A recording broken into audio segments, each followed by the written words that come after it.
مٹھو میاں۔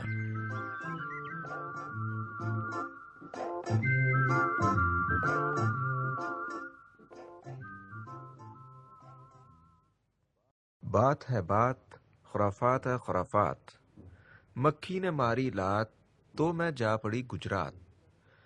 کبھی کبھی میں نے کہانی سے پہلے اپنی ملازمہ کو یوں بھی کہتے سنا تھا۔ ایک افسر صاحب دوسرے شہر کام سے جانے لگے تو اپنے بچوں سے پوچھا، بتاؤ تمہارے لیے کیا لاؤں؟ کسی نے کہا تیرو کمان لے آئیے گا، کسی نے کھلونوں کی فرمائش کی تو کسی نے کہا میرے لیے اچھا کوٹ اور بوٹ لائیں۔ گھر میں ایک طوطا پلا ہوا تھا، پنجرا ایک پیڑ کی ڈال پر لٹکا رہتا، خوب بولتا تھا۔ افسر صاحب نے طوطے سے پوچھا، مٹھو میاں آپ بھی بتائیں کہ شہر سے آپ کے لیے کیا لاؤں؟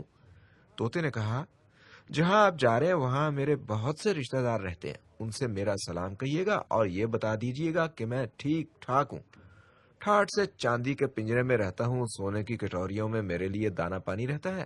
افسر صاحب نے 2 دن میں اپنا کام ختم کر لیا، بازار سے سب بچوں کے لیے تحفے لیے، پھر ایک بڑے سے باغ میں گئے جہاں بہت سارے طوطے ٹیں ٹیں کر رہے تھے۔ اپنے مٹھو کا پیغام دیا کہ وہ جو ایک رشتہ دار آپ کا میرے ہاں رہتا ہے اس نے آپ سب کو بہت سلام کہلایا اور یہ کہ وہ خوب خوش ہے، چاندی کے پنجرے میں رہتا ہے، سونے کی کٹوریوں میں پانی پیتا اور اس میں کھانا کھاتا ہے۔ یہ سن کر سارے طوطوں نے ٹیں ٹیں کی، شاید یہ کہہ رہے ہوں کہ ہمارا بھی سلام کہنا۔ اتنے میں ایک بڈھا سا طوطا پیڑ پر سے نیچے آ گرا، کچھ دیر تڑپا، پھر جیسے مر گیا ہو، بالکل اکڑا ہوا بے جان ہو گیا۔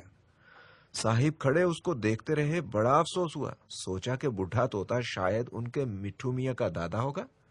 اس کی خبر سن کر اس کو یاد کرتا ہوا مر گیا۔ جب گھر آئے بچوں کو ان کے تحفے دے کر مٹھو کے پنجرے کے پاس آ کر کہا، مٹھو میاں میں نے آپ کے رشتہ داروں کو آپ کا پیغام دے دیا تھا۔ عجب بات ہوئی کہ اسی وقت ایک بڈھا طوطا ٹیں ٹیں کرتا نیچے آ گرا، تھوڑی دیر تڑپا، پھر مر گیا۔ مٹھو میاں نے غور سے صاحب کی بات سنی، پھر ٹیں ٹیں کر کے چاندی کے پنجرے میں تڑپ تڑپ کر ادھر سے ادھر لوٹا اور پھر چپ چاپ بے جان ہو گیا۔ چونچ کھلی ہوئی، آنکھیں بند اور دونوں پنجے اوپر کی طرف اکڑ گئے۔ صاحب کھڑے یہ سب دیکھتے رہے۔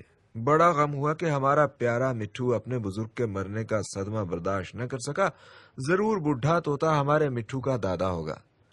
پنجرے کا دروازہ کھولا، ایک پر پکڑ کر مٹھو کو باہر نکال کر باغ کے کونے میں ڈال دیا۔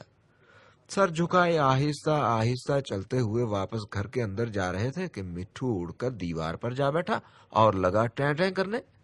صاحب نے مڑ کر دیکھا تو مٹھو سچ مچ دیوار پر بیٹھا نظر آیا۔ حیران ہو کر پوچھا، مٹھو میاں آپ تو مر گئے تھے، آخر آپ زندہ کیسے ہو گئے؟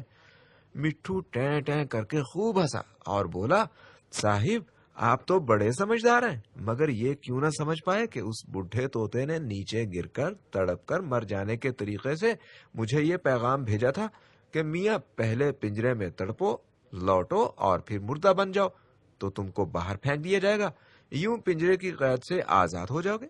صاحب یہ بات تو ٹھیک تھی کہ پنجرا چاندی کا تھا، مگر میرے لیے تھا تو قید خانہ۔ ہر ایک کا دل اپنے ساتھیوں کے ساتھ رہنے اور بولنے کو چاہتا ہے۔ اب میں آزاد ہو گیا، اپنے دوستوں اور رشتہ دار طوطوں کے ساتھ ایک باغ سے دوسرے باغ میں جایا کروں گا، تازہ تازہ کچے پکے کھٹے میٹھے پھل کھایا کروں گا، کسی اونچے ہرے بھرے پیڑ پر گھونسلہ بناؤں گا، کسی طوطی سے شادی کروں گا، بچے ہوں گے، جب وہ بڑے ہوں گے تو ان کو بتاؤں گا کہ انسان سے دور رہنا، ورنہ وہ پکڑ کر تم کو پنجرے میں قید کر لے گا۔ صاحب جی کبھی کسی کو قیدی بنا کر اس کی آزادی نہ چھینیے گا۔ اچھا خدا حافظ۔ ٹیں ٹیں ٹیں۔